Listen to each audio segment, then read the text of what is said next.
Hello, we have to get started because some of our panelists need to leave on time, so if you don't mind being seated quickly, thank you.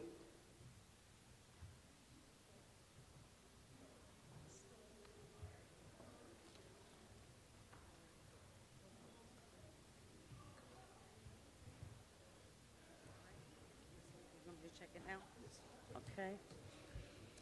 Check, check, 1, 2, 2. I think it's good. Because I'm going to project.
Where did she go?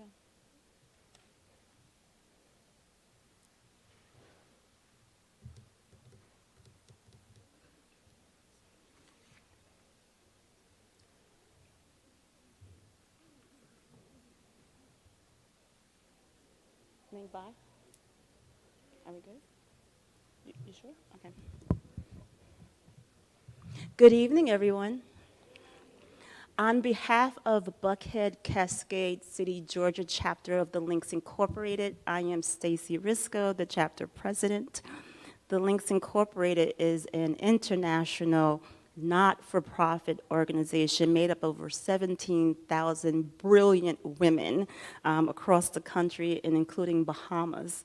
We are committed to friendship, service, and civic engagement, which is why tonight's conversation is so important to us.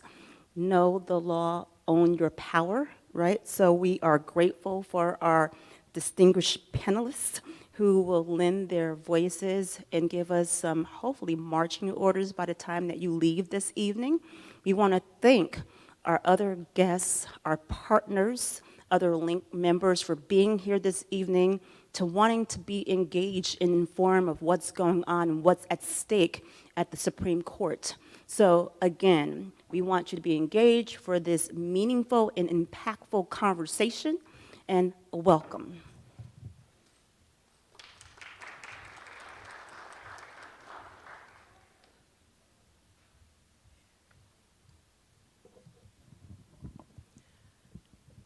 Good evening.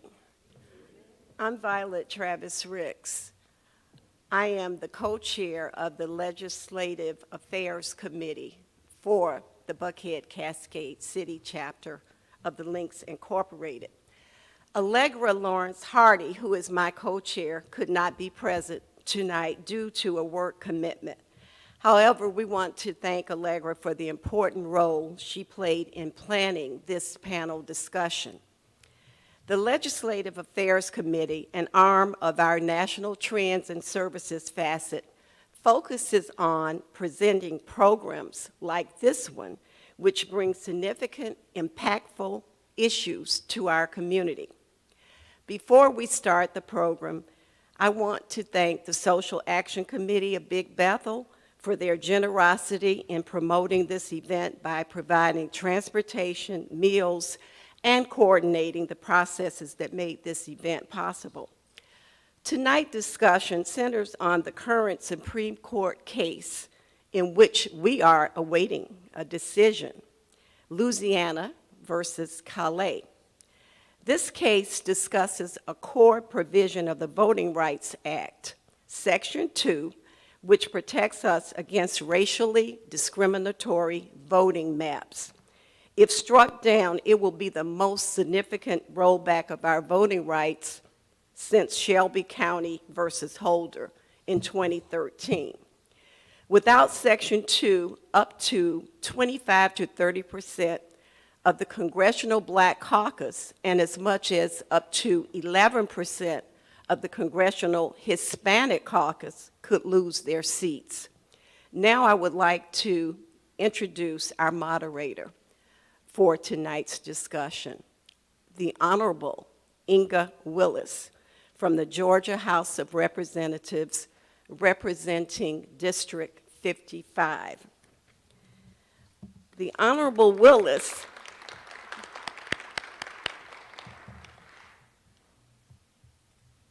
assumed office on January 9, 2023. She is an Atlanta native and respected community leader. She has more than 20 years of professional experience as a political strategist, business consultant, and philanthropist. She is committed to social justice and impact. Representative Willis also serves on the advisory council of U.S. Congresswoman Nikema Williams. She's on the board of directors of the United States Hemp Growers Association and Howard University Alumni Association.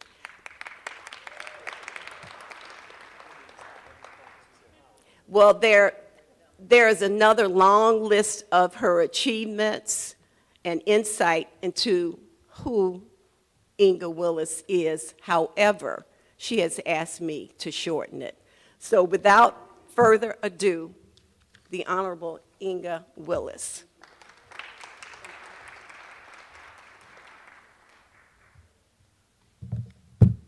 Thank you, my sister. Good evening. How are we doing? I am your moderator for the evening. And I'm going to introduce our panelists. But I would be inauthentic if I didn't acknowledge that I came here this evening from the Capitol, from Fulton County and City of Atlanta delegation meetings. I'm the chairwoman for the Atlanta delegation for the Georgia House of Representatives. And yesterday I was on site in Union City as the Fulton County voting center was raided by the FBI. So I want to acknowledge that as we begin to discuss this case, which I think is connected and makes this moment far more robust. But I also wanted to make note of the fact that I know that you all see what's going on and see it on your timelines, because that's where you receive your news now, and want you to know that oftentimes things get crazy before they get better, but that there's a conglomerate in this city and in this state committed to ensuring voting rights and restoring dignity to the offices of leadership, but also ensuring that our voting process is preserved and that the confidence in it is preserved. I also lastly want you to know that this is purely theater, purely an offense that's being run to make you afraid and to sow seeds of doubt in our process. But nothing about our goals have changed. And so thank you for the point of privilege for allowing me to acknowledge exactly where we are. And now I have the pleasure of introducing community leaders and friends of mine for quite some time who are on the forefront. And you, as HBCU students, will fast forward and be standing here one day because the leaders of tomorrow are in the pews of today. Brother R. Gary Spencer, Esquire, Legal Defense Fund, friend.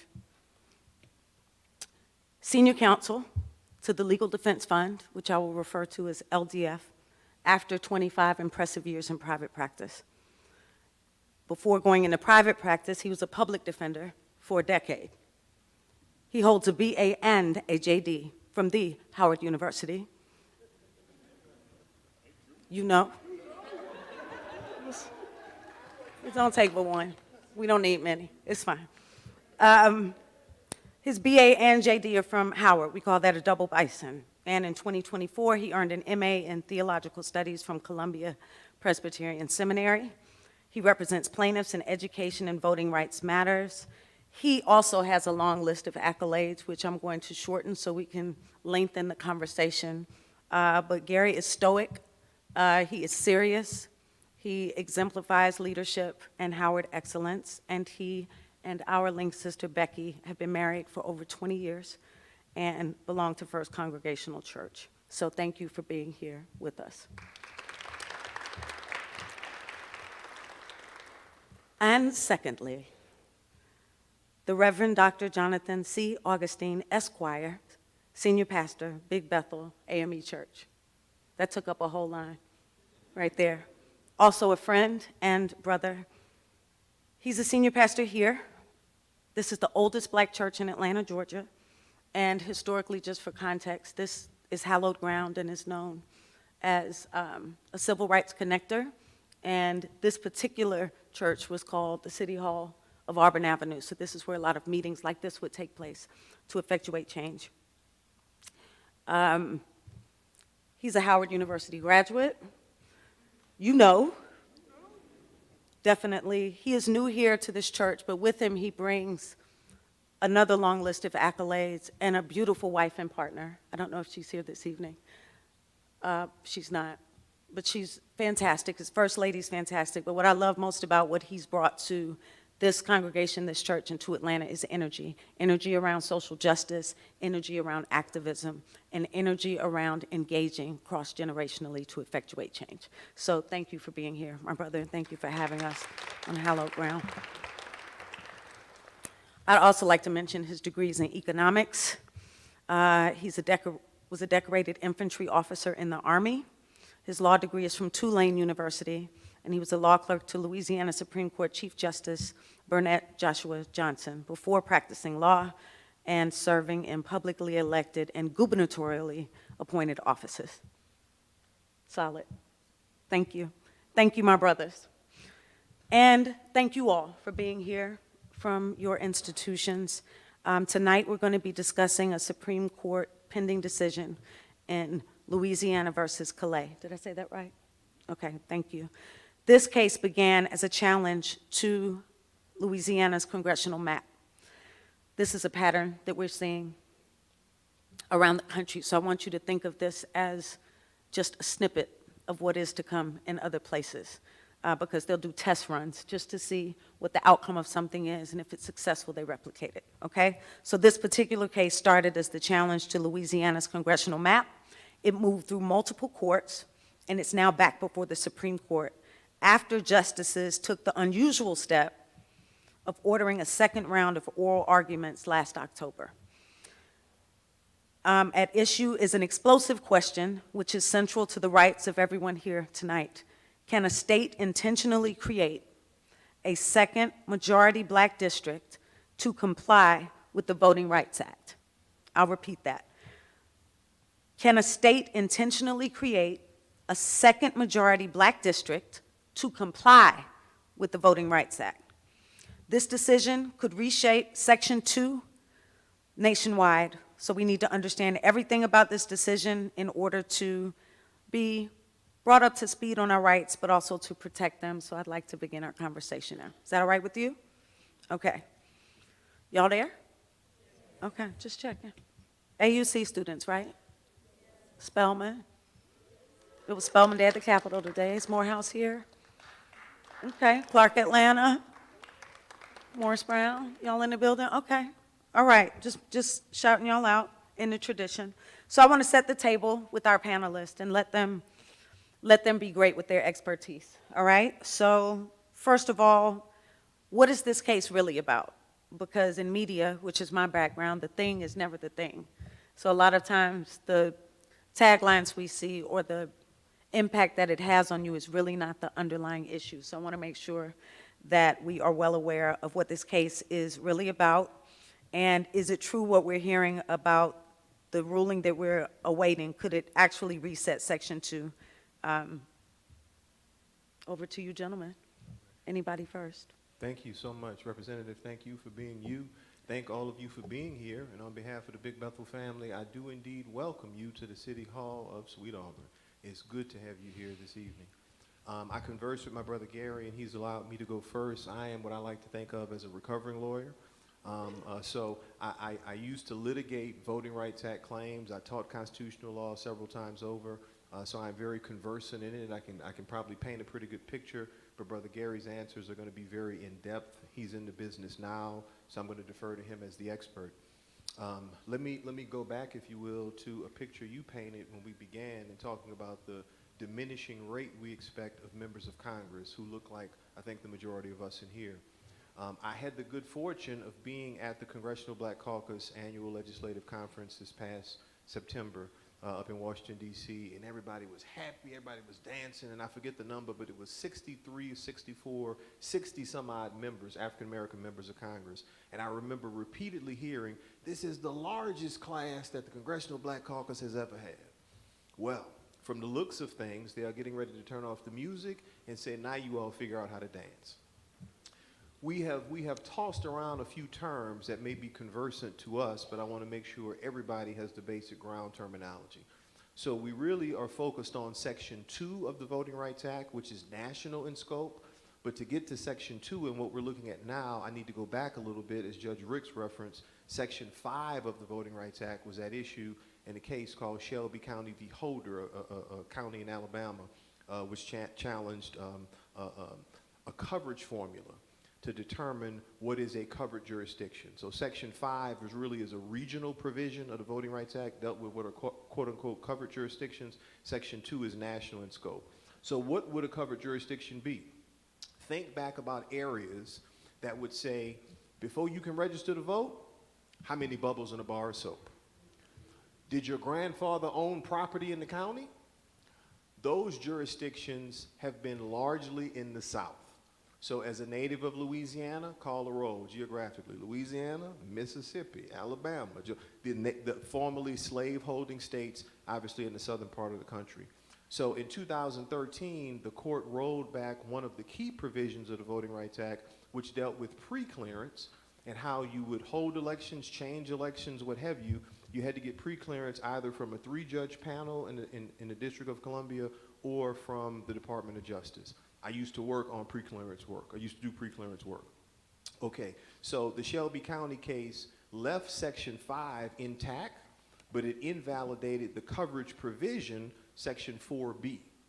As a result of that, they said your data is too old for what a covered jurisdiction should be, so we're going to need you to go back, need Congress to go back and give us new data.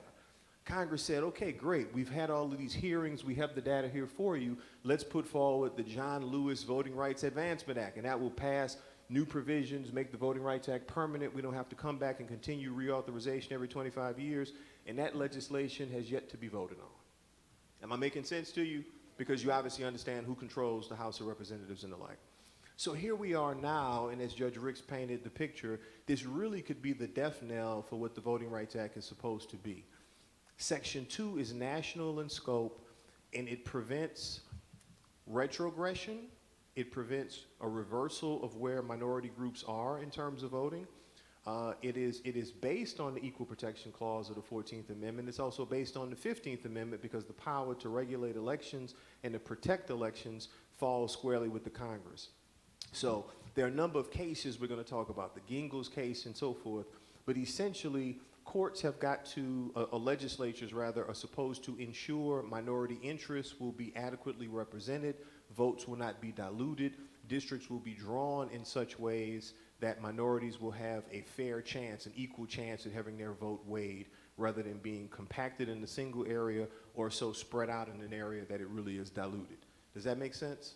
Okay, so you don't want vote dilution is really what I'm trying to get at with Section 2. Now, to briefly, I've talked too much, to briefly go to the heart of what you asked, can a state have a second minority district? This is very close to me because I'm a proud native of New Orleans. There are two African-American congressmen from Louisiana, both of which are good friends. One of them was here in the pulpit just a couple of weeks ago, Representative Troy Carter, maybe 2 weeks ago, Representative Troy Carter. Representative Carter represents New Orleans. New Orleans is very much like Atlanta. Not as many folks, but it's black. New Orleans is a black city, no doubt about that. So when you talk about the requirements from Gingell's, compactness is one of them. When you draw a compact district, New Orleans is going to give you an African-American representative. Does that make sense? Just like a representative from Atlanta will logically be an African-American representative. The other seat, however, held by Representative Cleo Fields. Louisiana, regrettably, with the brain drain, with people going other places, in the wake of Hurricane Katrina, with people leaving the state, you have now only 6 congressional seats. So the population has shrunk that much, but you have only 6 congressional seats. The back and forth that Representative Willis talked about meant that folks said we should have 1/3 of the population of the state is black, so we should have 2 black seats, right? 1/3 of the voting strength there in Congress. They went back and drew a second district, an injunction was issued, and the issue here is Cleo Fields, whether his seat, which is in Baton Rouge, it draws, it makes a line, it goes here to pick up pockets of minorities, whether that seat is constitutional. At face value, the case is limited to Louisiana, but its repercussions, if they say Section 2 is unconstitutional, like they in fact said with Section 5, it will have repercussions all across the country. And let's call the roll from some things we've seen in the news recently. Texas, they're chomping at the bit to do everything they can to get rid of minority voters. Alabama, luckily had a case decided, Milligan, was it? Allen versus Milligan, yes, in 2024, which authorized a second majority black congressional seat, right? But other states are chomping at the bit to do away with the Voting Rights Act. So this is really colossal in nature. All of the back and forth fighting, your healthcare premiums are going up, obviously, because one particular party said we're not going to vote on that issue, and they control the House by just 1 or 2 seats or so, just a couple of seats. All that could change dramatically, and the agenda could change dramatically. So this is really, really, really a serious matter. Forgive me for talking too long. And further elaboration from you, Gary, but is it safe to say that there's so much connective tissue between what we see happening in other states that were once slaveholding, which is no coincidence, and that pattern will rinse and repeat, basically, potentially based upon effectiveness in other places? Yes. So I bridle at the notion when we talk about Southern slaveholding things. Yes, I want people to know that the North had slaves too. absolutely. And what they rolled a little differently. But what we're talking about are where 50 to 60% of the black folks have lived in this country. We are talking about places where 65 years ago, I guess they'd be your grandparents, or some of you all in the back, some of your parents could not register to vote. There are places in Georgia where before 1965, a county might have 40%, 50% black people and have no black registered voters, right? So this is voting safely is a relatively new idea for black people, and we forget that because we have people like Inga Willis, we have Nakima Willis, we have John Lewis, we have people who have been part of the political process, who we've gone out and we've campaigned for and we voted for. But please try to remember that the Voting Rights Act was only passed in 1965, which is not that long ago for many of us. They think it's forever. That sounds really far for them. I'm Just saying. but since I was born before 1965. And so what this case is about is, let me get a little bit more context. So the Robinson case before that had sued state of Louisiana and had won, right? And so what the Robinson court said was, okay, you are right, Mr. Robinson, Legal Defense Fund, in that black folks don't have the opportunity to elect a candidate of their choice based on the way these maps are drawn. So the way it's supposed to be is that this is what happened. Federal courts don't draw maps, aren't supposed to draw maps unless something else happens. Generally, that is a state function. So the state of Louisiana went back and drew this map. Now, there's a whole lot of sausage being made in that map, but basically the state of Louisiana said, okay, we are going to draw a map where black folks have two opportunity districts. These are not black districts. These are districts where black folks, based on the numbers, will have the opportunity to elect the person of their choice. Now, after that, 12 white plaintiffs, I think it was 12, but they are listed in their complaint as 12 non-African American plaintiffs said that, well, this violates our rights. Like the notion that you can use a race-based remedy to fix what we know is a race problem, that is vote dilution, is against the Equal Protection Clause. And so these cases go before a three-judge panel, and two of the three people, Trump appointees, said, yep, you know what, I don't think you should be able to use race to fix a racial problem. You should not be able to use race to fix a racial problem. And so that's what it is. And so this case went before the Supreme Court in 2024. At the end of 2024, the Supreme Court, we're all sitting around waiting for a ruling. And the Supreme Court in June of 2024 said, you know what, we want to talk about whether this is constitutional or not. So come back in the next term. And so Janae Nelson, our President Director Counsel, argued the case back in October. Now, our concern is, I'm a very plain-spoken guy. When a case is argued twice, generally, there is a problem for many people, right? The first case I can think of is Brown versus Board of Education. Yay, we won that. Yeah, but Earl Warren wanted to get everybody on board to say that separate but equal is no more good. The most recent case after that, though, that was argued twice was the Dobbs case, right? And we know what happened in the Dobbs case on the second go-around. So we are very concerned about what might happen on this go-around. Now, we don't know how it might happen because the Supreme Court just reaffirmed the Jingles test, which talked about how you prove a vote dilution case, right? So they just reaffirmed that formula last year. And so we're trying to figure out what will happen next. How will they do this? Will they say that, well, you can't use race at all in deciding these maps? Or, is any use of race going to be improper? And so what we know will happen if they rule that way is that you will see states that have black opportunity districts redraw their districts as soon as possible. After the Shelby case, as soon as Shelby said, you all don't have to come to the justice to get pre-cleared, everybody started using the same formulas that the Justice Department had said you can't use anymore. In fact, one court said that it was with laser-like focus after the Shelby decision that, in fact, legislators decided that they would try to narrow black voting opportunities in black voting districts. So that's where we are. So if we lose Calais, we are very concerned. We wait every Tuesday. I think the opinions come out twice a month. And we wait for those opinions to see what's happened, so. We're into Purcell, or we're into Right. primaries going on. Get the Right. So I'm raising the issue. So Gary's absolutely right regarding that, but in terms of timing, the Purcell principle says that courts should not release opinions that will affect voting in a voting cycle, right? So you shouldn't do something that's going to disrupt an election cycle.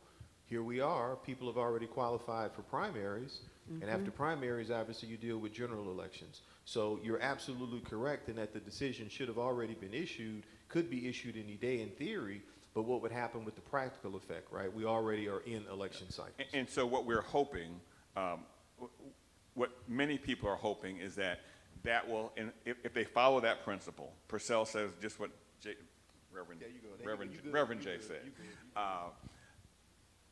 They should say, okay, well then you're going to leave these districts in place, right? So that's what that's like a best of the worst that we lose, but they leave the districts in place so that places like Louisiana, Georgia, all the places that have black opportunity districts can still have those elections, and then we have to figure it out going forward. But it's really reading the tea leaves. And I just want to add to that, I really didn't understand, and I've been politically engaged my entire life, truly, the impact of districts until I represented one. And looking at a map and seeing that I'm responsible for 31,000 people, and they're not monolithic. So in my district, I have black affluence and black poverty. I have businesses, small and large, so I think I have a snapshot of the full city of Atlanta experience. But I didn't recognize the impact of that. We should talk about that later on, the impact Yeah. of local elections. So then I get in the House, right? I've helped people get elected. I've done all the things. I never thought I'd be the person to run. Here we are. I get in there and I'm like looking at state laws now that deal with redistricting on a timeline. And so I'm able to see a long-term plan that's in place to continually move the goalpost to preserve the white vote, period, point blank. The glitch in Georgia is black people move everywhere and can live anywhere. So it's hard to isolate those places anymore. We're in Alpharetta, we're in all these other places. But I just wanted to make it real for you that the people who represent you are responsible for a piece of a map and are to vote on behalf of all of the people, not themselves. That's the way it should be. So when I vote, it's not what I think, it's what my district wants. That's the way that it should be. I want to, if you don't mind, I want to raise a question rhetorically, if you will. You go to the restaurant, somebody starts pouring the coffee, whatever else they say when. The question for us now is when to say when. And I mean that in the context, the oral arguments that just occurred in October, Justice Kavanaugh made some comments essentially saying when is now. It's time to stop pouring the coffee. And do me a favor, if you will. I always believe in hospitality. I want to go back to when to say when. But Brother Reginald James Johnson is here, a fellow native of Louisiana. He's the steward pro tem at St. Joseph AME Church in Durham, North Carolina, church I served before coming here. And he's a graduate of the University of North Carolina, Chapel Hill School of Law. Would you welcome Brother Reginald? He's visiting Atlanta. Give him I just had to do that. That's my brother. He Alpha brother too. I had to do that. But when to say when. So the Voting Rights Act is what's called remedial legislation. All that means is that it's only supposed to serve a certain term. What do I liken that to? It's very much like affirmative action. If you go back to, I think it was 2003, and Justice O'Connor, in it was, I don't know if it was a concurrence or maybe she wrote the opinion, but she mentioned, in talking about affirmative action at the University of Michigan, this meets the test for now, I'm paraphrasing, but 25 years from now, we do not expect this to be the case. In other words, this is remedial in nature, this can't be forever in nature. Justice Kavanaugh's comments in his question at the end of the Calais oral arguments really went to the same piece. How long can we take race into consideration here? When to say when? When do we stop doing this? When, under the Gingell's test that you mentioned there, are districts contiguous enough or compact enough where you can draw and say, this is the representation? I gave you the example of New Orleans, right? You can draw a district that clearly you're going to pick up enough African Americans to say, call it an opportunity district or call it just a district that represents the population there.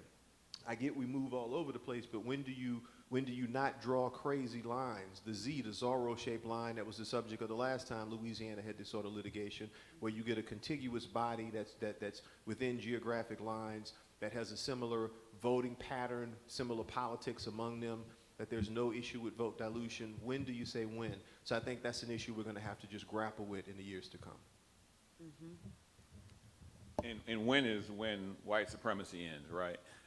That really, because Sandra Day O'Connor, when she wrote that, it was not a holding of the case. She was just sort of like freestyling, right? Like, you know, in 25 years, this shouldn't be a problem.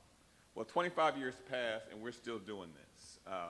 And so now Brett Kavanaugh, who's got some other issues, has said that, well, maybe, now mind you, the statute does not have an ending date. Let's be very clear. When Congress passed this, there is no ending date. So Brett Kavanaugh now believes that, well, basically black people have had enough. Why are we still trying to fix this problem? You have not just pastors of big fine churches, you have black mayors, you have black Congress people. Why are we still doing this? And so, yes, that is one of the issues that Justice Kavanaugh has certainly raised and we're concerned about. So then, I'm glad you put that on the table. So now that we're juxtaposing white supremacy, the blatant nature of Project 2025, which we knew was truth, strategy, and would be implemented, now that we're seeing that done in plain sight, so much so it's unbelievable for people because it's so blatant. And we're living in the era of the power of propaganda. My background's in the music business, and so to make a hit record, you know, if you repeat something 7 to 11 times, even if you hate the song, you'll find yourself singing it.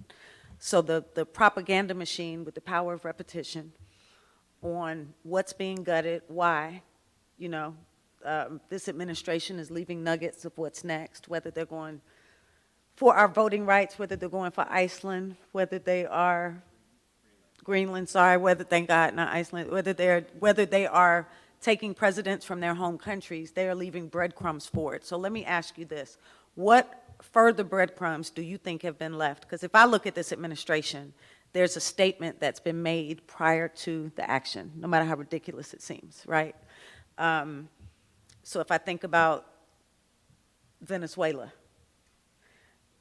a year before that, there was mention of how dangerous these people were, and they were coming in, they were coming out of insane asylums. So I have started tracking the statements in advance, so it's not so alarming when it happens. What further breadcrumbs do you think we've seen related to the Voting Rights Act and the attempt to dismantle our strongest black voting blocks? Let me be a good lawyer and answer a different question. Sure. The question really needs to be, forget the breadcrumbs. Mm-hmm. What are we going to do now? That's the question, because they've shown us who they are. We are, to be trite, we are in the find out phase, right? Mm-hmm. We have folks who thought that they would not get deported, right? There are folks who are like, no, I'm one of the good ones. What are you talking about? No, go ahead and deport the criminals, and I'm good, right? Well, now we're in this phase where people have got to gather around, and sometimes you have to gather with folks that you may not have gathered with before, right? Minnesota is fascinating, right? Those folks, now, bless their hearts, because you know y'all Atlantans would not be out there in 5-degree weather. It's not even 5, it's like negative, it's negative 10. But they are, communities have come together, mm-hmm. and they're having what's called ICE patrols. They are protecting their Somali citizens. They are going out and making sure that, hey, ICE is coming, right? They're having Know Your Rights seminars. They're doing all these things to push back against these breadcrumbs. Yeah. When it comes to politics, I think that the CBC and the Congressional Hispanic we're going to have to start working together more, because we are, I don't know if we are yet, but we're soon to be a majority-minority country, as they say. Correct. And so so you young folks, I am hoping that you all will see these lessons. Don't be too discouraged, but learn to live and work with other people who might not look like you, who might not always agree with everything you think, right? That's one of the things we have to figure out, is like, what's really important, right? Is everything important so that we can't get along, or are things are there enough problems where we should be able to figure out, okay, how do we compromise in a way that helps everybody? Because last time I checked, we are still the richest nation in this country, right? Let's never forget that. When you hear world. about these folks who are, all these layoffs in Atlanta, and they're still making tons of money. And so I think that we have to, yes, we see the breadcrumbs, but we also have to figure out what we're going to do next in terms of our power. Agreed. So great minds think alike, because I promise you took the thought out of my mind, right? So the matter you raised about what I call fusion politics, a term I get from William Barber, him writing about different groups working together to protect their common interests. I agree with you completely, Representative Willis. You say the propaganda's there, they lay the breadcrumbs. What do I think is coming next? Because the Hitler-like propaganda has said that the elections are being rigged and they're trying to steal elections. You can't pay some brothers to vote sometime, right? Let's just call it what it is, but they're trying to steal elections. So I think photo IDs, once they do with Section 2 what they're going to do, Section 5 is already there. I think we're going to have photo ID laws that are going to cause minority voter participation to precipitate, to decline, right? I really believe that. So what happens as a result of that? If there is a silver lining in this, when to say when, it is because under the Gingell's test, the Gingell's has 3 tests that the court says, you look at impact, or you look at the effect of what happened, not looking at the intent. So you no longer have to prove a violation by saying this person intended to discriminate. You can prove a violation by saying look at the impact, or look at the effect of this action, right? I think if there's any silver lining there for the cloud, it is that Hispanics are outnumbering others in the population. I think you do have the issue within the Hispanic community. You have some more conservatives. Cubans typically are more conservative than some other groups and the like, but they have to work the internal politics there out. But nonetheless, though, black and brown people working together is a powerful thing, and that's really what white supremacists fear more than anything else right now. There's a theological doctrine out there that I've written about a few times called the Great Replacement Theory, right? Where people are literally saying, people meaning whites are saying, we are being outnumbered, not just in terms of the social hierarchy. Look at Barack Obama. How did he get to be the president? We're not only being outnumbered in the social hierarchy, but pretty soon we will be the minority in this country. Wait, stop. And what do you get as a result of that? ICE patrols. Would you believe, yesterday as I was driving to church, a black sedan came and drove on the opposite side of me, stopped, parked his car and looked, and I just waved at him. How you doing?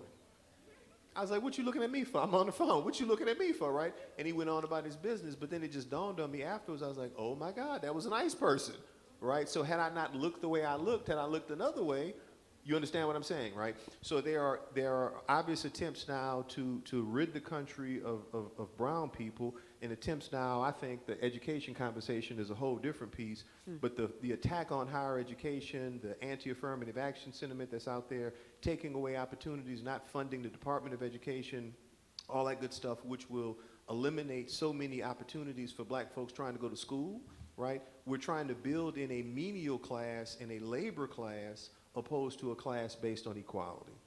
So I think fusion politics, to go to where you were, fusion politics, I call it, of black and brown folks working together, where under the Gingell's test, one of the criteria rather is, if the community not just is contiguous, not just a compact district, but they have similar voting interests. So if black and brown folks are joining together in their politics, we can still fight back. If we divide ourselves, we're going to fall. And you mentioned the photo ID law, which is always funny to me because, when you say photo ID, people are like, well, Gary, what's wrong with that? What's wrong with having a photo ID? Well, in many places, the folks who want photo ID that black people don't have. And I know for young folks you've always had photo ID. You've always had something with your picture on it.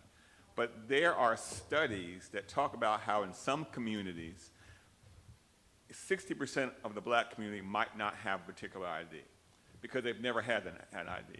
Now, the folks who want to pass that law know that, right? They know this, and so these laws are not harmless.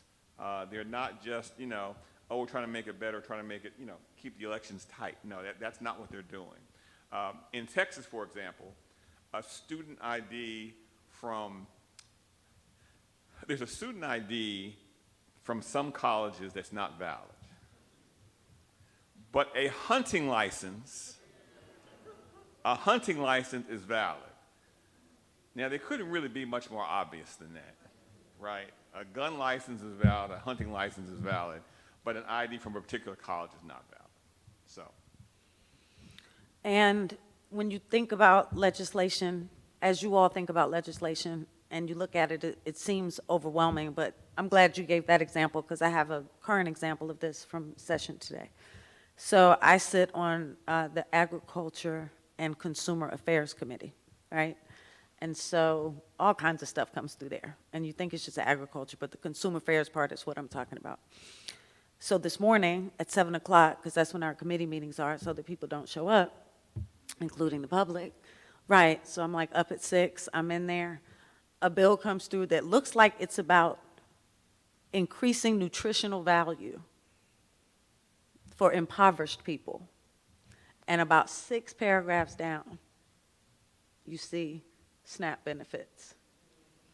The proposal is that what you are able to use with an EBT card, and they don't use the acronyms, they spell it all the way out, so you can miss it if you're really not looking, and it's a little flowery, that they will only be able to spend on foods that don't have sugar, artificial coloring, all these things, right?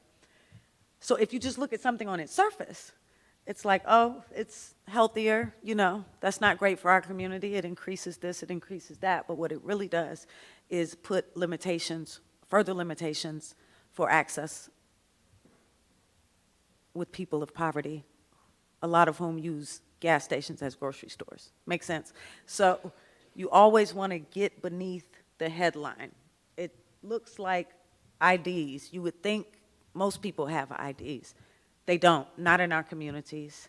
And then, Gary, there's also the unhoused population who, many of them are registered voters. They're just unhoused. So we've seen a pattern in, you know, some previous elections, most recently, welcome back, of where, and I think it's beneficial, where we don't ignore the unhoused population because many of them are registered voters. A lot of people have overlooked them, but I've had a few people thank me. but they're not overlooked, but we will make it more difficult for them to vote. Yes. Right? We will say, okay, you now can only vote at Fulton County Government Center, where you're not unhoused near there, right? Right. You never had an ID in downtown Atlanta. And so now we say you can still vote. We want you to vote. Oh, sure, we want you to participate. But now you have to go down. An extra step. An extra step. Get down there before 5 o'clock, right? Because they changed the rules on ballot box access, right? Which is ridiculous. But again, these are all laws made to make it more difficult for folks to have access. And on the note of difficulty, I don't know if this was said when I stepped out, and forgive me. On the note of difficulty, you realize elections normally are not won or lost, for that matter, by large portions. They usually are small portions. 49-51, right? They're usually small portions, a few hundred people. Think about the results of the 2000 presidential election, right? Bush v. Gore. Had we not had 535, whatever the number was, I mean, it was a small fraction of the counties when you think about it, right, in the state of Florida. So elections are won or lost in very small numbers. That onerous burden that Brother Gary is referencing, in my estimation, is a poll tax. Now, right, now what does that mean? Poll tax seems like archaic language. It's like, I heard that. Didn't the Voting Rights Act do away with that? Well, what is that? Okay, here's the impact. We're talking about the difference between intent and impact. Here's the impact. If you can't vote on Spelman's campus, you're from Connecticut, you're down here, you want to vote locally, you're registered in Georgia, you want to vote on Spelman's campus, they said, no, we're not going to have that. You got to go down to the Fulton County somebody else center. But you say, but wait a minute, I don't have a car. That means I'm going to have to do this, that, and the other. I'm supposed to work at this time. Why can't I just work? If you have to take off from work and you have a waged paying job, not a salary job, right? If you have to take off from work in order to catch the bus to do whatever else to go vote, you just paid to go vote. That's a poll tax. It makes it onerous on you, And what they're looking to do is diminish the amount of minorities who are participating in the voting process. That way, the majority vote will prevail without our participation. That is incredibly problematic, and those are some of the problems we're looking at, quite frankly, with Section 5 invalidated, but those are some of the problems we're looking at across the board with Section 2 with its potential invalidation too. Gentlemen, what should we watch for in the opinion that we're waiting for? What should we look out for? Any specific language you want to share with them of what it means? Thank you for sharing the language around race. Is there anything else that they should be on the lookout for in interpreting the decision? I try not to look for bad news. So, I mean, what won't happen is they won't invalidate Section 2 altogether. Okay. Right. They can't do that because they just revalidated in Allen versus Milligan, Section 2. So they can't do that. But what they can do is they can say, well, you can't use race to draw a map, because there is this language about you can use, everyone knows about race, right? When map makers draw maps, they know about race, but the question is, does the race of the voter predominate in whether or not how these maps were drawn, right? So that's a place where we're looking for some potential bad sausage. Again, Brett Kavanaugh is tired of the Voting Rights Act. Now, he's never lost anything because of the Voting Rights Act. But, he's like, well, if we're going to be colorblind, we should go ahead and get rid of this because it's been long enough. So, if there's going to be a temporal position put in there, somehow. I mean, those are the kind of things that can go wrong. Clarence Thomas has said the whole time that the Voting Act is unconstitutional. He says that the Voting Rights Act, what that means is, if I do something to keep, the only time you should have a violation is if I keep you from getting to the ballot box, right? Like you're trying to get to the ballot box, and a cop comes and stops you and says, I did it because you're black, you're brown, whatever. He believes that that's the only time that's what these laws were for. That's what he says. So there is a lot of in the 5-4 Milligan decision. He had 4 votes who were like, yeah, let's invalidate this whole thing. So it can be, who knows. So on the note of race, let's play Brother Clarence to its logical conclusion.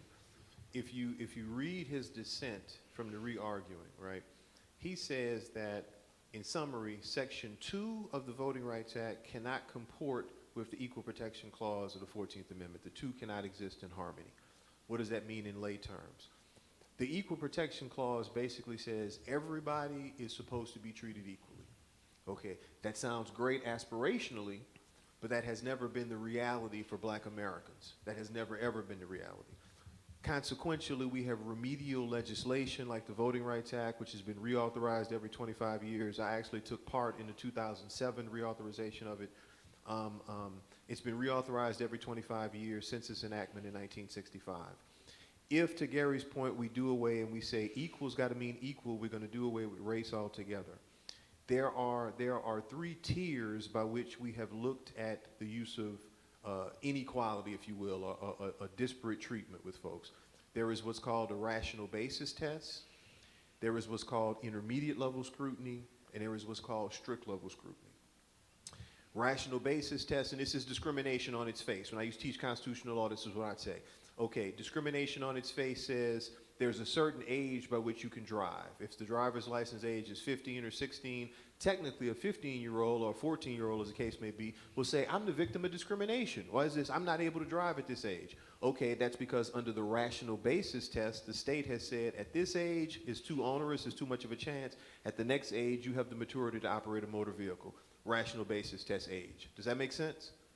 Intermediate level scrutiny. They say, okay, gender and sexual orientation. If there is something that discriminates based on gender or sexual orientation, then we look at that under intermediate level scrutiny, which is a step up from the rational basis test, but it's not yet at the highest level, which is where I'm going with race. Does that make sense? Mm-hmm. Now, when something discriminates based on race, technically, portions of Section 2, this is Clarence's point, technically, I shouldn't call him Clarence, forgive me, Justice Thomas's point, technically portions of Section 2 do, but the strict level scrutiny test means it's got to be narrowly tailored and the government has a compelling interest.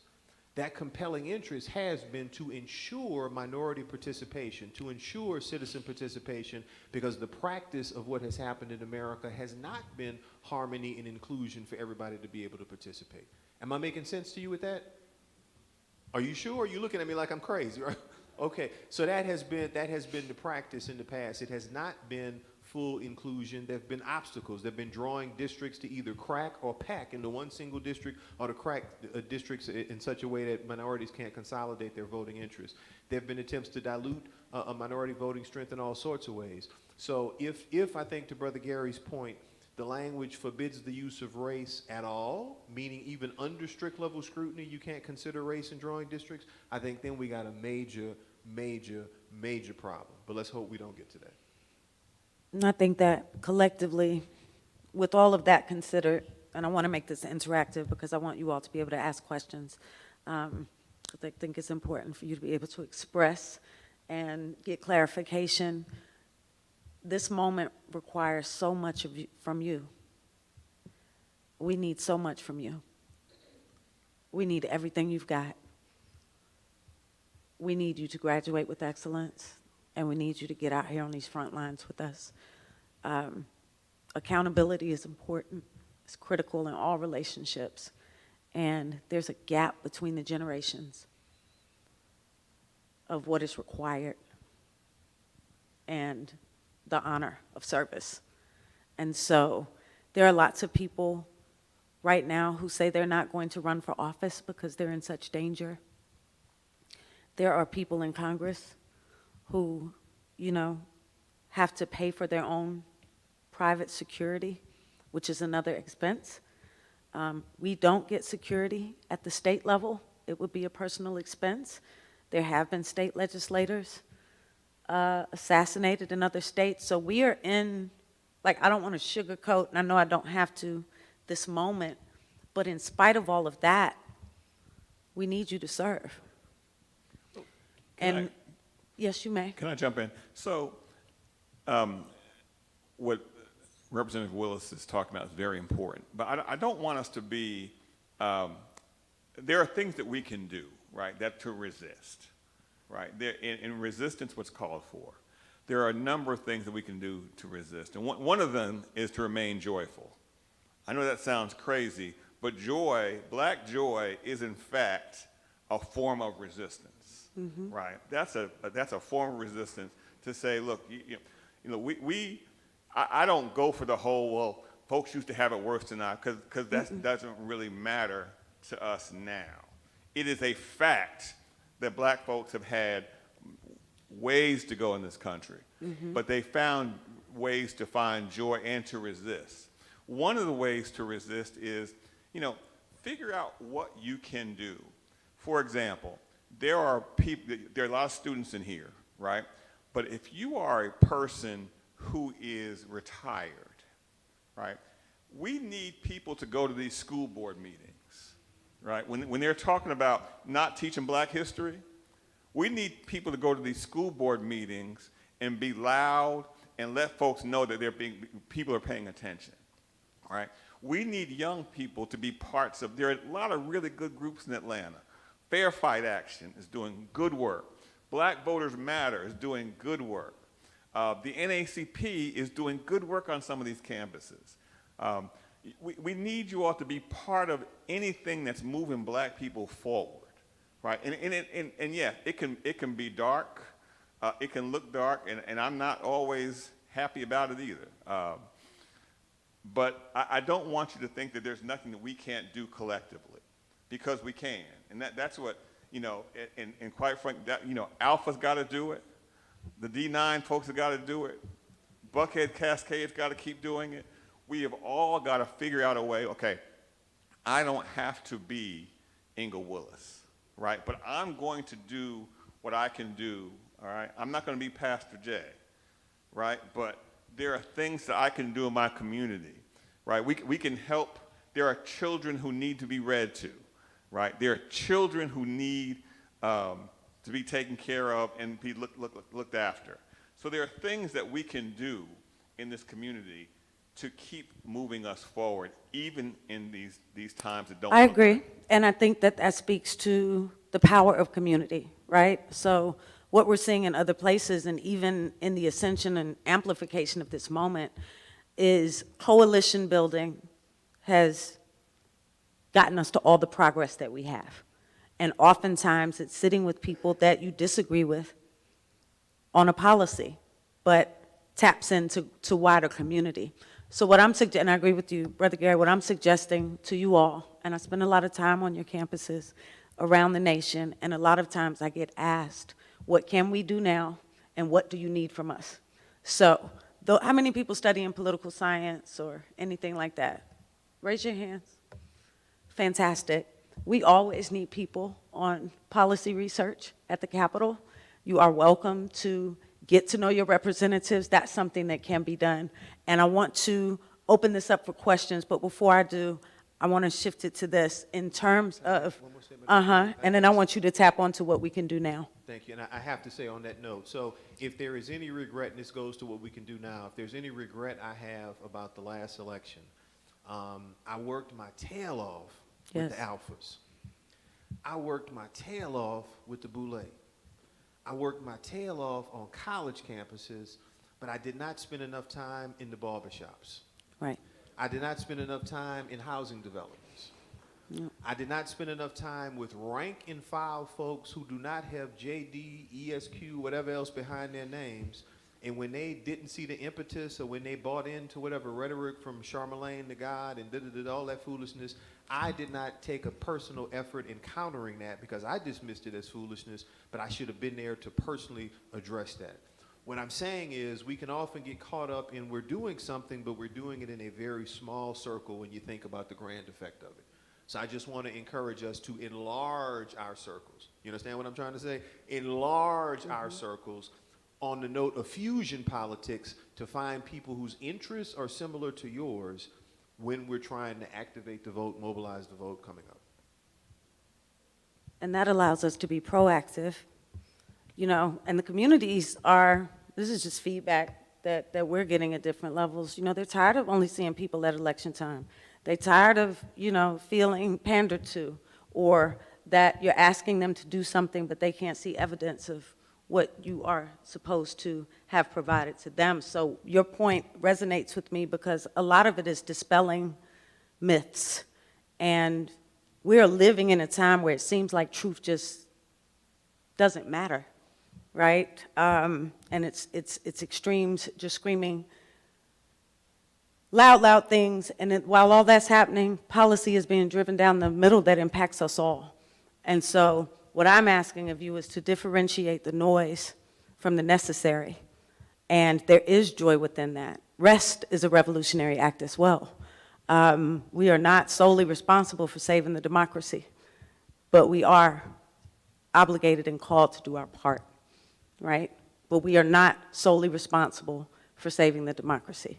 And it feels like a weight at times. And that's what Brother Gary is saying. There's a way to turn that around and say, what can I do with what I have, where I am right now?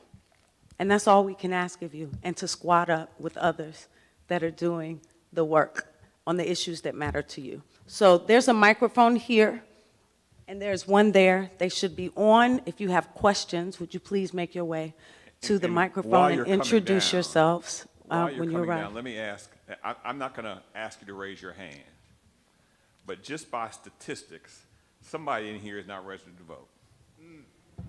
Somebody, I don't need to know who it is, but somebody's not registered, right?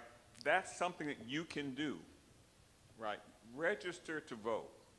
Register for your great-grandmother, register for all the folks who did all sorts of stuff to get you here.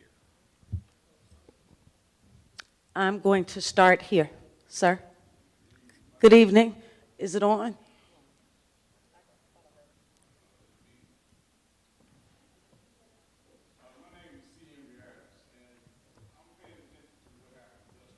Yes, sir.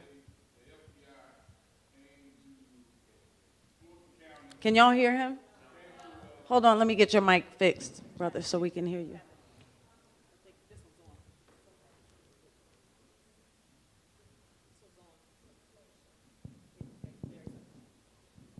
We good?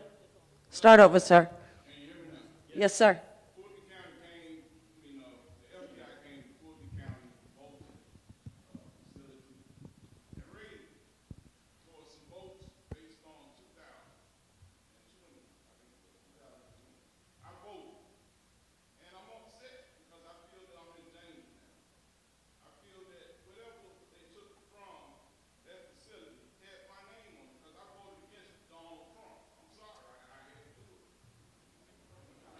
Please don't apologize for your service. You with the home team, Doc. It's all- Please don't apologize for your service.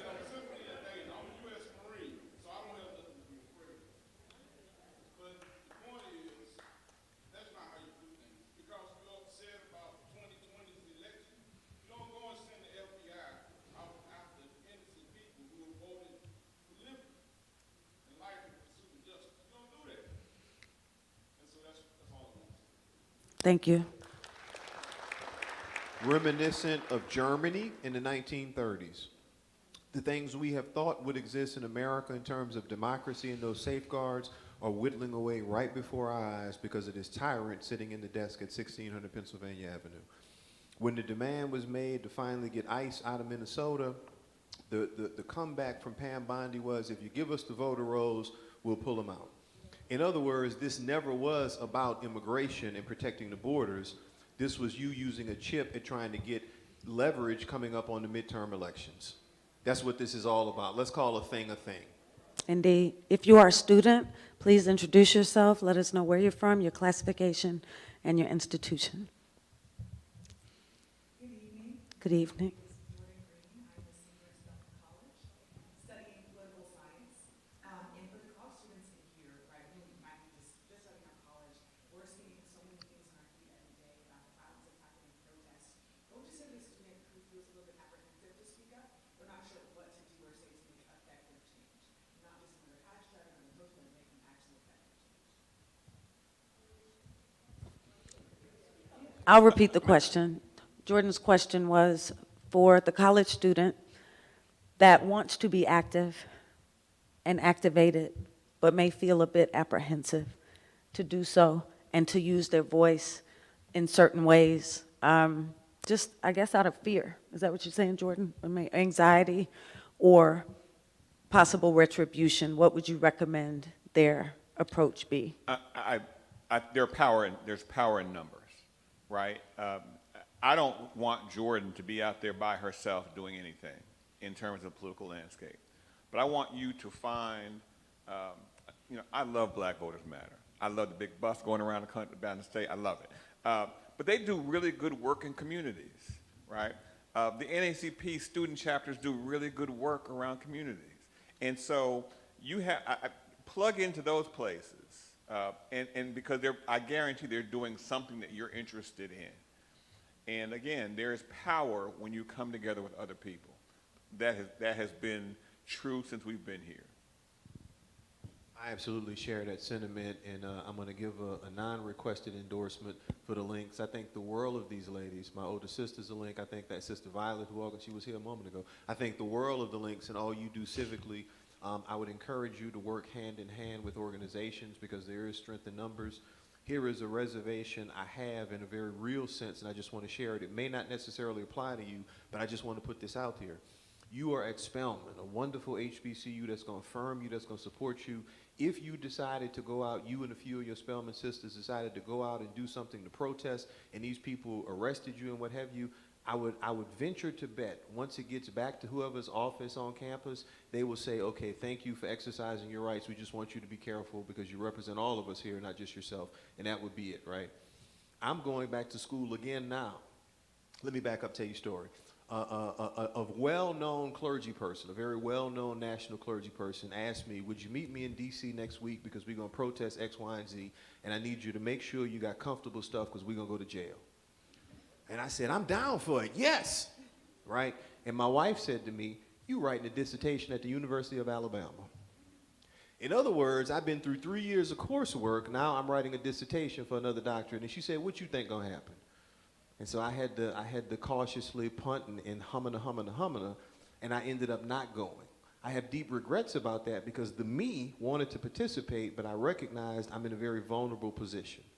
Does that make sense to you? That's my way of illustrating to you, just think and be cautious, but I think there's strength in numbers and strength with valid organizations.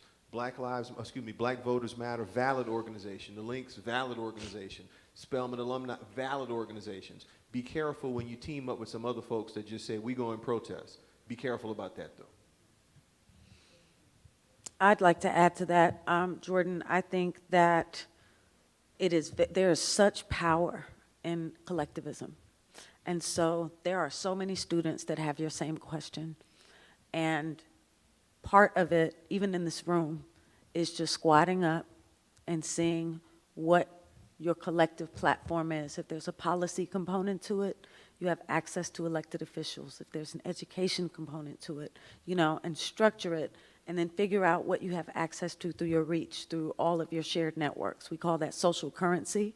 And I recently got back from Harvard where I built out a power map, and you put all your, who do you know and who do they know, so you can see how far your power stretches.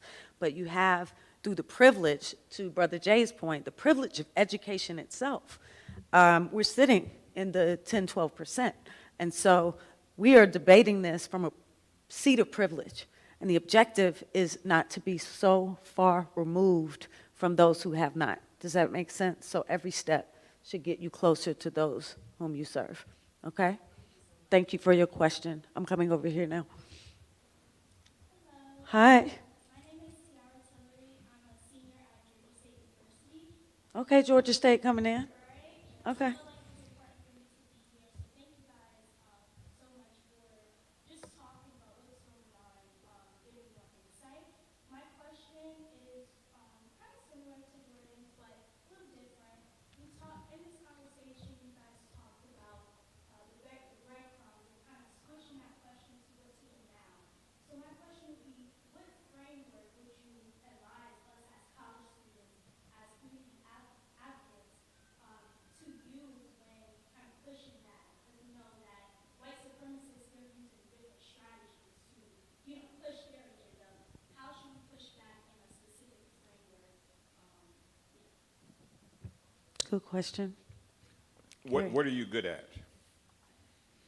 Yep. I feel like I'm good at a lot of things, but specifically just building community and bringing community together. Okay.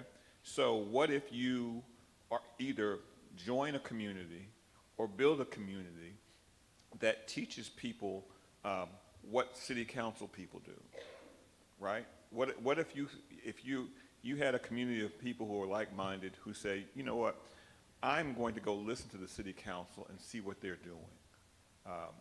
I am going to volunteer at an unhoused shelter and see how I can help. I am going to figure out how to get children who might not be reading on level. I'm going to figure out how to, if I have a couple hours a week, is there a group or organization that I can be part of, right? Because all those things, knowing what happens in your city is important, right? Knowing what people in places of power do, are they acting in the best interest of our community, or are they not? For me, those are all important things that we can all do that don't require us to turn our lives inside out, right? And so that's my thought for you. I'll just say very briefly, I regrettably have got to step out in a moment, but very briefly, I will leave you with this. There is so much chaos going on right now in so many different areas. Everybody has got to be able to do something to rebut the chaos, something to bring a solution rather than create a problem. If it's volunteering with young people to help them get up to reading level because you recognize funding is not there for certain schools, please be involved. If it is helping people to register to vote because of barriers that are being placed for them and encouraging them to vote, to be civically involved, please do your thing. Whatever your thing is, whatever you find fire with, whatever you want to do it well, because there's so much chaos now, you can hold up a candle and it won't blow out in the wind. You can hold up a candle and believe it will shed light in the midst of darkness. I'll add to that. So every day at the Capitol, we interface with community, but we also interface with lobbyists, okay? And groups that lobby on behalf of, you name the issue, it can be gun control. They're going to be there every day, right? And then there are lobbyists there whose clients are like MARTA and they let you know what they want to fight for. But something I've never seen is a college lobby group. Alpha Kappa Alpha once had one and used to lobby in DC. There is power in collective lobbying. And so I would just look at whatever your jam is, if it's organizing, then organize. But we need policy ideas all the time, and it would be powerful to see it come from you. You're welcome. And one more suggestion, you know, we need college students to show up to advocate for DEI legislation, right? We need our history taught. But if they hear from college students, it's a little more difficult to turn their back on you when you're there in their faces. So. And that ranges from education committee meetings at the Capitol to city council meetings as well. So really not holding on to the knowledge that you gain at these fine institutions, but spreading it out and taking a few people with you. I'm going to come over here now. Thank you for your patience. My name is Cameron Cannon. I go to Clark Atlanta University. I study physics and civil engineering. I'm hoping to push sustainability and regenerative science through public policy. Nice. And so I gave a hand earlier to the gentleman who stood up and said that he was a veteran. And I want to thank Dr. Augustine, Pastor Augustine, for his service as well as that gentleman over there. And you know, putting your life on the line in defense for the country, you know, that's awesome. And I think all of you are still putting your lives on the line for us with all the uprising of political violence.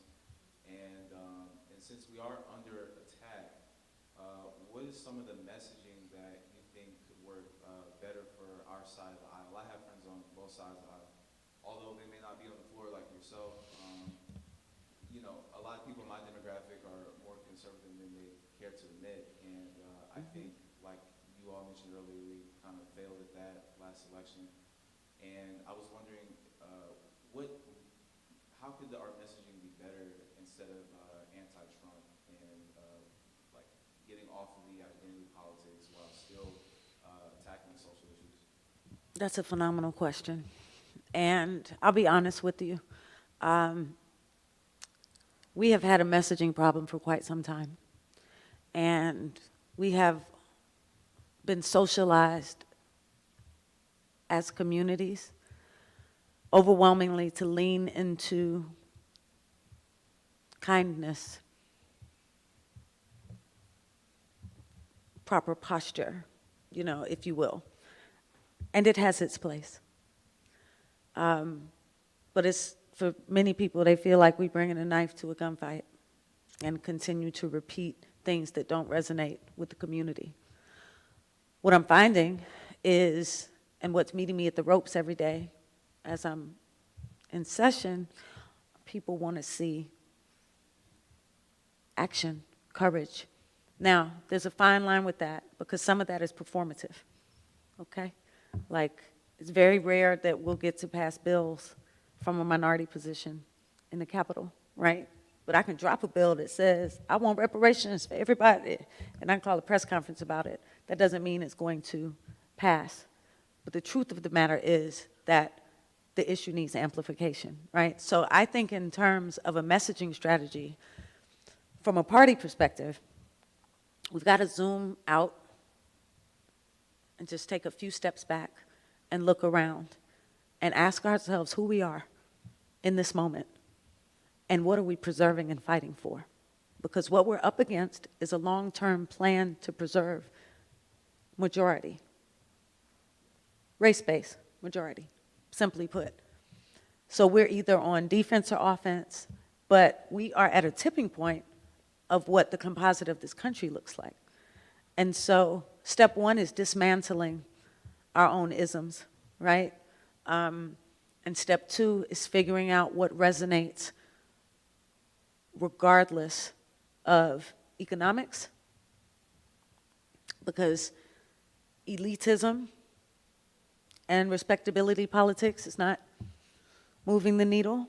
But then again, the apathetic individual who could be deemed completely justified in not believing in the process of what happened in Fulton County yesterday, right? So we have to undo that, but also talk to people straight, like this is straight theater, and here's why. You know, this is distracting us from Minnesota, but we ain't forgot about the Epstein files either. So how we bring the message back to center for what our objective is. And then the second question is it to expose? I don't think that our overall messaging approach of trying to identify what is wrong in the policies and what is being done, I don't think it's resonating. I think it's too highbrow. My grandmother used to say, we talking steak talk, filet mignon, the people need beef broth, cook it down, right? She's like, you talking lofty, you talking up here, bring it down here. We're not talking to people about how this is impacting them. SNAP benefits are about to come through the Georgia legislature with further restrictions. When SNAP was just paused months ago, SNAP impacts our communities. How many people know somebody on SNAP benefits? A whole lot. I used to work at Walmart, so there's a lot of people on SNAP. Right, so my suggestion to you is talk to your peers. You know, what language would resonate with you? I think that you all as stakeholders should be at the messaging table.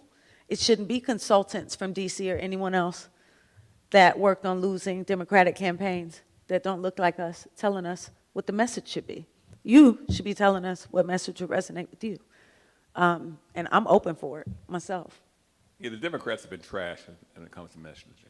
So, like, for example, I don't know why there's not a big old billboard. I almost cursed Becky, but I didn't. Why there's not a big old billboard that says, this hospital closed under this government's watch. Mm-hmm. Right? There ought to be I'm not going to do it. We're in a church. I'm in a church. Amen. Let them use you. There ought to be a billboard that says, another day has passed and we have not expanded Medicaid. Yeah. Right? These are real issues for real people that affect everybody. Right? Because look, they're killing white people now. Right? Right? There was a time when it was just our problem. We tried to tell them. Similarly, when it comes to health care, why haven't we expanded Medicaid? Right? Why? Like these are folks in the legislature that represent poor districts. Absolutely. But these folks but their people aren't bringing the message about this is what we need because I don't know why they don't do it, right? But there are people in South Georgia who have died on their way to the hospital because they had to drive 25 minutes. Not 25 minutes in Atlanta traffic, like 20 minutes, 20 miles, right? And some of the Democrats are just not bringing that kind of pain. They're not bringing that. And for the life of me, I don't know why. But brother, you build stuff. If you're an engineer, there's a place for you somewhere, right? If you're talking about sustainability, environmental racism is real. These data centers that are being built, they're going to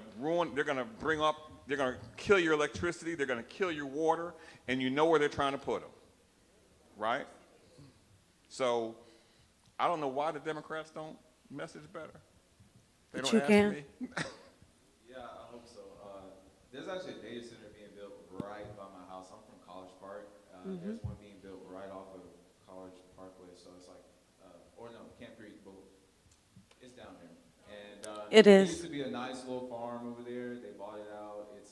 So I'm trying to get some money and make some bread, get my mom to move out because I don't want any of that toxicity, you know what I mean? So, but thank you all so much for your insight. Thank you. And to my two gentlemen here, we have 4 minutes left. Can you be brief? Come on. Come on, very brief. Either of you. I'm not going to turn you away. I just had a quick question. My name's Blake Osborne. I'm not a student. That was a few years ago, but I work at the Lowry Institute. I'm the director of program. And, sorry, can you hear me? That's better, Blake, It yes. was a quick question. When you mentioned the protesting, possibly the students protesting, this is what sparked in my heart. Last year, at the Georgia Capitol, we had students, there was a bill that came up, it was House Bill 602, that would have stripped scholarships from students who were convicted of a crime while protesting. And students like you all, I was there, spoke against this bill and in a lot of ways got it defeated. My questions were very quick, it might have been for you, is one, do you know if they're planning to reintroduce that bill this Saturday? Have not heard of that yet. We are just getting the legislative agendas, but I'll be sure, once we do know what's coming back through committee, we'll be sure to inform the collective organizations around the city and state immediately. Yeah, haven't heard anything about that yet. Are there any other pieces of legislation besides SNAP that maybe these students might need to hear about that they can go talk about during the session? Yes, there's about, I'll have clarification on this tomorrow, if I'm not mistaken, $85 million being taken out of DFAC's resources. So my exercise over the weekend, if any of you all want to help me, is to put together a messaging and policy analysis for fighting against that. I'll have more next week because we're just getting in the flow, but those are two that I can tell you off the cuff. And sir, will you close us out with your question, please? And then I'll turn it over to Margaret. Where is she? My name is Ivan Walker. I'm a freshman political science major from Chicago, Illinois, and I go to Morris College. First, I want to say thank you. Thank you, Representative. Thank you, Mr. Thank you to everybody that came out. Thank you to my brothers and sisters that came here. My Mohawk's brother, Reverend Martin Luther King Jr., in his speech given on Mother's Day in 1966 says, "Let us march on to the ballot boxes."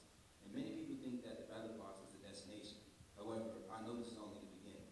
Today, many barriers to powers are quieter, like voting representation and disengagement through survival. From your perspective in church and law, what is the most urgent action people must take to get active, to fuel the fire in me and get on the field to protect and expand black political power today? And then it's a two-part too. What are we doing wrong? So, let me take the second part is you're not doing anything wrong. This is a war where people have spent millions of dollars to depress you, right? To keep you from voting. So you're not doing anything wrong. You're doing what they want you to do because they have things in place to make this happen. So what we have to do is we have to educate ourselves. We have to understand that voting is important. It's not the only thing, but it's an important thing. And it's one of the few things that we can all do, right? No candidate's going to be perfect. Sure, and we have to figure out what's, how are black people going to be lifted up? That's every day, that's what I'm wondering about, right? Are we lifted up when we making fun of folks who don't look like us? Are we lifted up when we out here hollering about hollering against trans rights, right? Because that's what that ad last year really did, right? It had us separated as though y'all don't know no trans people. You know one or two. The NCAA has like 10 trans athletes, but yet they had us thinking, oh my goodness, It was what's a gonna false, happen? they took a false issue. They took a We pulled false the data. It didn't exist. And so we have to be smart enough to get past those and think about every marginalized community has black people. Everyone.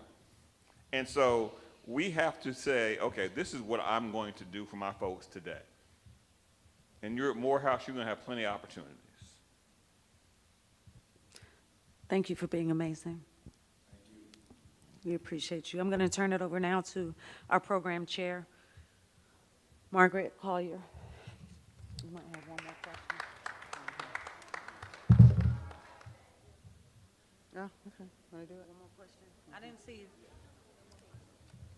All right, What, we got last one question? question. Your Yeah. question. Didn't see you. I apologize. No problem.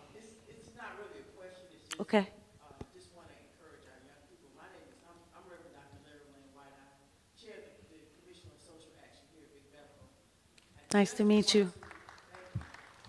I just want to encourage our young people. If it's your thing, we said this a little bit earlier about, what is your thing? Ask the question, what are you good at, right?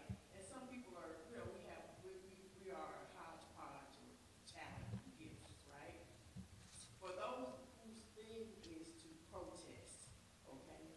You've been seeing a lot of what's going on in Minnesota. People have different ways of protesting. I want to encourage our young people to be very careful about how you go about protesting, okay? Back in the 1950s and the 1960s, Dr. King was influenced by Mahatma Gandhi on a concept called nonviolent civil disobedience, okay? They went to jail, right? The whole point behind them going to jail was to accept the consequence, because they found that by accepting the consequence, it highlights the level of wrongness in a given law, okay? And it was very organized. So what's happening is that you have a lot of grassroots groups, you have a lot of people saying, okay, we're gonna go protest. Or you might get one or two people say, oh, I don't like what's going on, let's go protest. The key piece of this is that back in the 1950s, when they had the civil rights movement, it was very organized.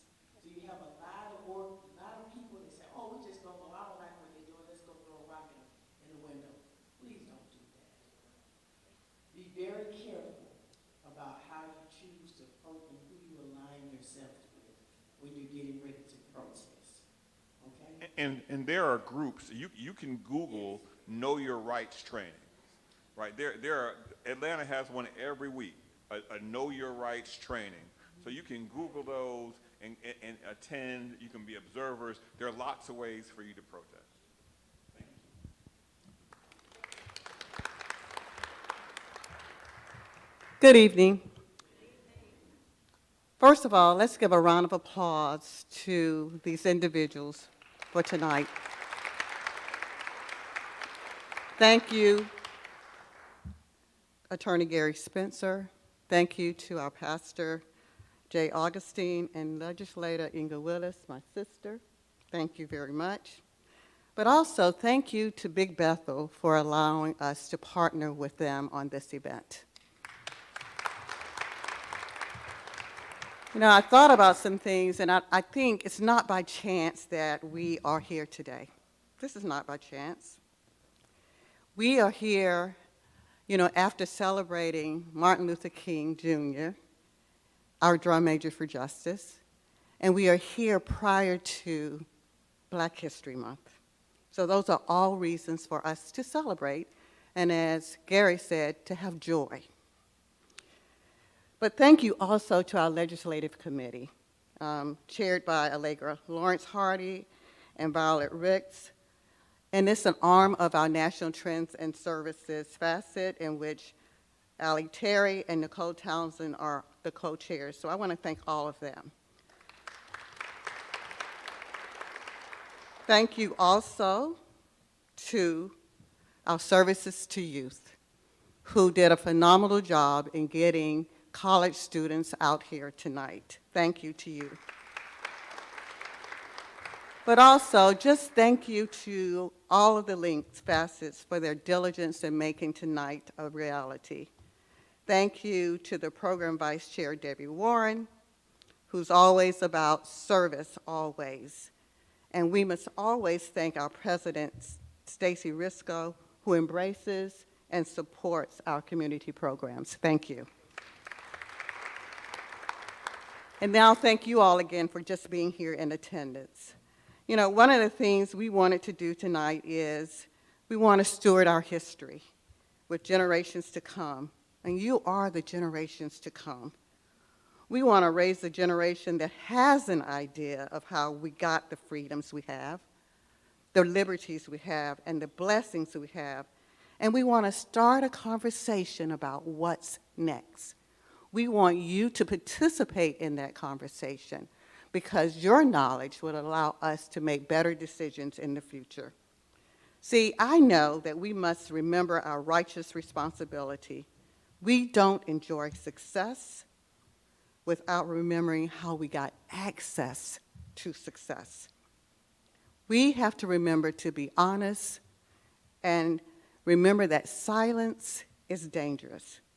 You know, when people quit naming injustice, it just becomes the norm.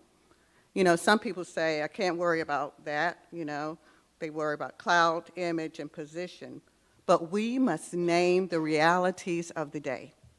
Remember things like that were said tonight, like strength in numbers, power in collectivism.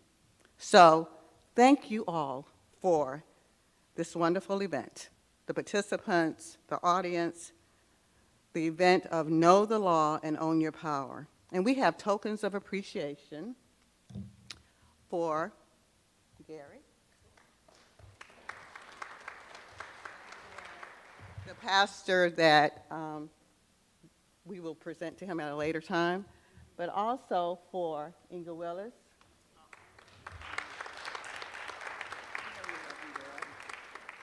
Thank you, my sisters. Thank you.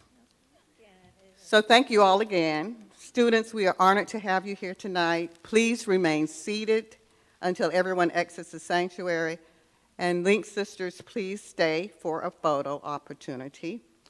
Good night, everyone, and we want you to have a safe evening. Thank you for participating in this event tonight.